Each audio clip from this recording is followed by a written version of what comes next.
Recording studio Rupauli Purnia Bihar. सहारा के मेला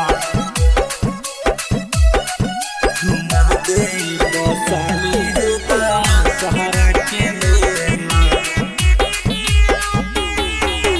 दुलारी साली कहै छौ कर नहीं माना, जीजाजी नहीं तो हरियावा चलता बहाना।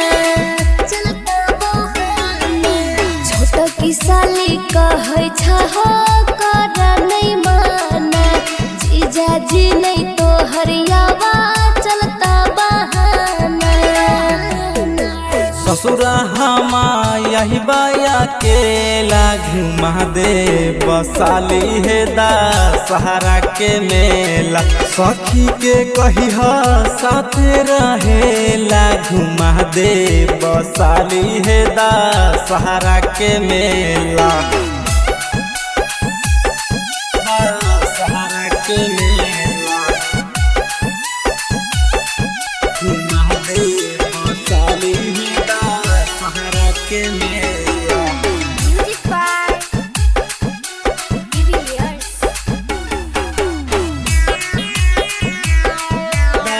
सहारा के मेला। तनी सालियों पे दहो न ध्यान हो, खाली दीदी से रहे छो परेशान हो।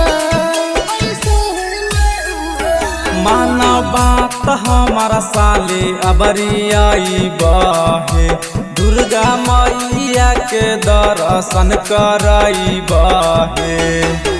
जिया हमको मारे तबले साथ घुमाइला, ससुरारियों के जीजाजी हो फायदा उठाइला। सखी के कही साथे रहेला घुमा दे बसाली है सहारा के मेला। ससुरा हमा यही बाया केला घुमा दे बसाली है सहारा के मेला। रिकॉर्डिंग स्टूडियो सहारा के मेला घुमा दे बसाली है सहारा के मेला।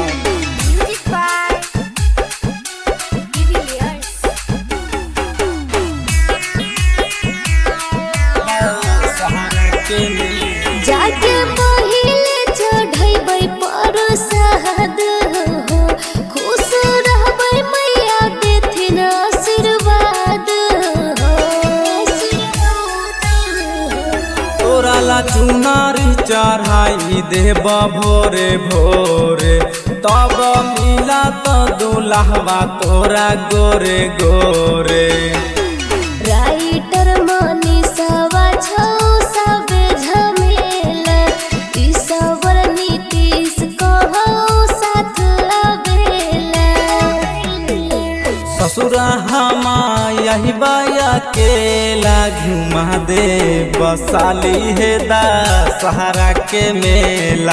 सखी के कही साथे रहेला घुमा दे बसाली है सहारा के मेला। सहारा के मेला। Angika recording studio Rupauli Purnia Bihar.